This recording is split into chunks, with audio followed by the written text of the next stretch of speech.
think the majority of Irish fans could have picked Andy Farrell's squad maybe 6 to 9 months ago. Like everybody had a pretty clear idea of the strongest 23 that he could select, and then who might be in with an outside chance. Somebody like Cian Prendergast maybe would have been one of those guys who got a good bit of game time during those warm-up games, the summer series games. But the likes of Jack Conan, the British and Irish Lions number 8, he obviously hurt himself in the first game against Italy. If he's going to be fit, he's going to be in there. So yeah, there's no real huge surprises, to be honest. I think Stuart McCluskey, I'm really glad that he's getting. He's never let Ireland down at all when he's worn the 12 jersey. But I thought because he doesn't have much versatility that he might miss out slightly, because Jack Crowley can play 12 as well. You have Bundy Aki, Robbie Henshaw, but Robbie Henshaw's been playing a lot more rugby in the 13 jersey, and I think that's just to get him used to that, just in case Guy Ringrose picks up another knock. We know Guy Ringrose has suffered a number of concussions over the past couple of years as well. So any bangs there, you need to have an able replacement to step into that 13 jersey and be really comfortable.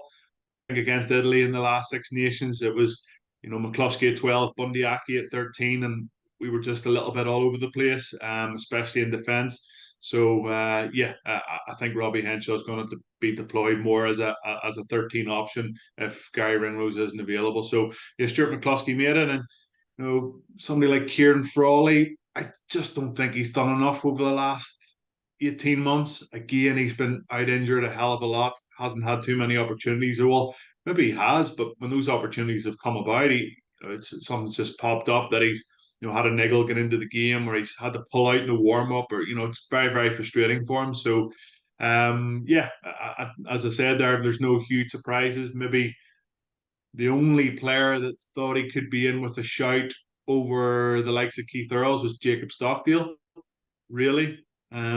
Maybe that's the only one, but a lot of people would argue that he's been a little bit inconsistent, and Keith Earls has shown when he's been given the jersey that he's very solid and very composed and clinical as well when he has the ball. So yeah, not too many.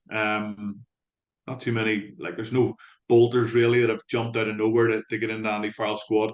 Geez, 2007 was a long time ago now, but I know, even thinking back, the Battle of Bayonne back then, when Brian O'Driscoll got absolutely sparked out and fractured cheekbone, and then of course Ireland go to the same venue and Cian Healy picks up a bloody injury. And I know we'll talk about that in a bit, but 2007, I played in a game away in Scotland, and we got beaten in that game. It was lashing down with rain, and all I was doing was just running around tackling people. I got an operation on my knee a few months previous to going on that Rugby World Cup, and it still wasn't right. It still wasn't right. I can remember flaring up constantly, and even the kind of pre-World Cup, um, all the fitness and like a pre-season sort of type training, I was struggling massively, but I just kept the head down and kept working hard. But at that time, Gary, it did feel like Eddie O'Sullivan had his favourites, and that I was never getting an opportunity unless Simon Easterby or Dennis Leamy or somebody went down with an injury, or an injury that ruled him out of the Rugby World Cup. And in fairness to Eddie, when I got to the Rugby World Cup, like, he did pull me aside, and after the first game, or maybe it was the second game, and Ireland were really struggling. He was like, Stevie, I'm going to be honest with you here. I have to stick with these guys now. Like, they haven't come up trumps the first couple of games, and I feel with the experience that they have that they will come good. And it's just, I'm like, Eddie, hold on a second. Like, these guys are not playing well. Like, you struggled to beat Georgia. Probably shouldn't have beat Georgia. Lost in the other couple of games, France and Argentina. I was like, just give me a shot. And he was like, Stevie, like, I'm going to be honest with you, you're probably not going to get a shot unless there is an injury. And that was really disheartening, especially when there was, like maybe two group games to go. And I was sitting there going, all right, well, what's the point? Like, I have to just sit around and wait for somebody to literally fall off, and get seriously injured for me to be given a chance. And that would have been for me to be given a chance to get onto the bench. Like, I thought I could go to that Rugby World Cup and actually play a significant part. But that unfortunately, didn't happen. And I think there was lessons learned from the coaching setup themselves and the way they went about it. And we always laugh and joke about the Bordeaux Four. Like, we were based in Bordeaux. There's me, Brian Carney, Brian Young, and Alan Quinlan. We were called the Bordeaux Four because we were the only four lads that never, got a Rugby World Cup cap, even though we were given a cap that we could stick on top of our head, but we didn't earn it. Like, we didn't earn it in the slightest because we didn't play a minute in the Rugby World Cup. And yeah, it was really disheartening. I remember coming home from that Rugby World Cup feeling very low. But on the other hand, people were patting me on the back because the Bordeaux Four actually came home heroes from that Rugby World Cup because we didn't actually play a minute in it. The other lads were bloody awful. So yeah, that's the only positive I can take out of it. But no, it was an amazing feeling to be selected for your country. And I remember rocking up to the hotel and the bags of gear and trying on all the different Rugby World Cup clothing and and then jumping on the chartered plane to go over there. And it was my first experience of rocking up to an airport, not actually having to go through a terminal.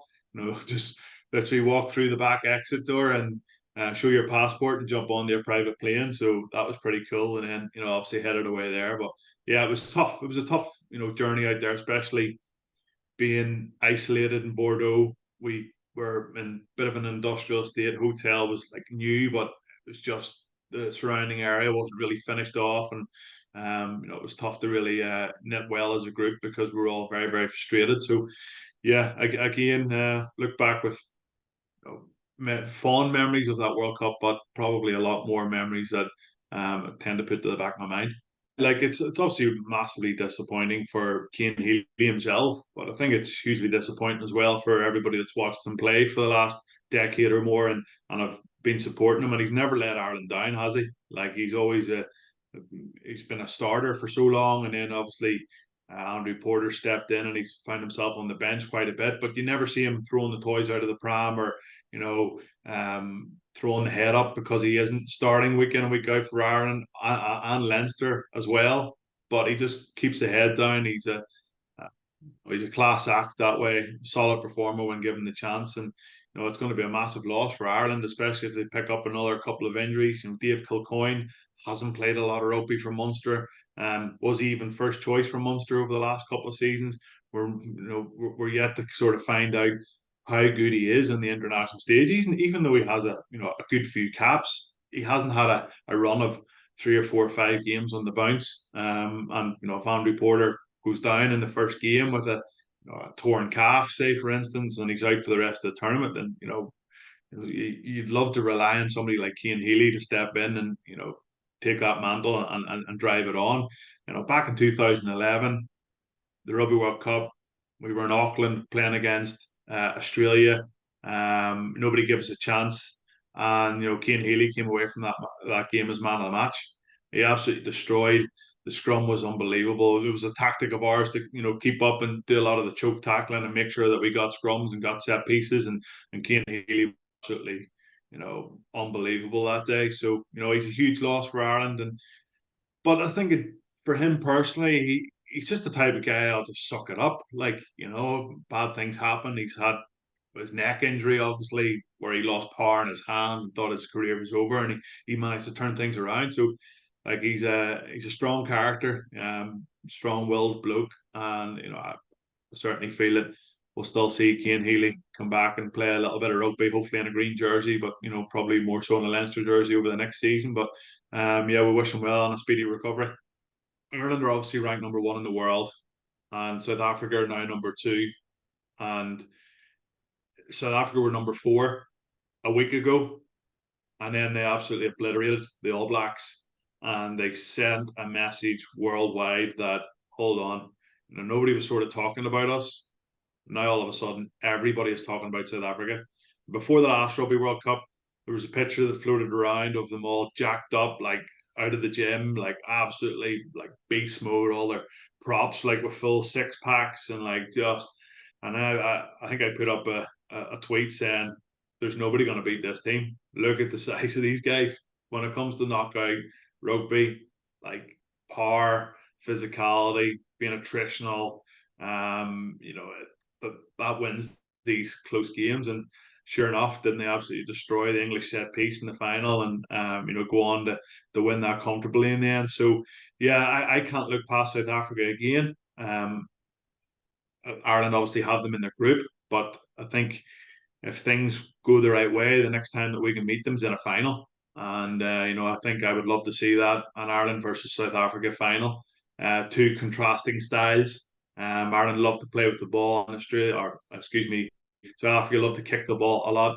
And rely heavily on their set piece. Bring it crazy amount of line speed and defense, and it's almost like kamikaze stuff at times where they just come up and take anything in front of them, and then if the ball actually does get the width, they just rely on pace and energy and fitness to get to the edge and make a tackle, and then when it sort of comes back again, teams that go wide against them, it just looks like it's carnage. There's guys flying in from all over the place, but that's just the way they're structured. And if everybody buys into the same defensive strategy, then it can be very effective. And it's shown over the last couple of weeks that they're very, very punishing in defense. So I'm going to go for South Africa to be my number one team come the end of this tournament. I think also about South Africa is they're so durable. They can go 6, 7, 8, 9. They go 20 weeks in a row playing the top 5 teams in the world.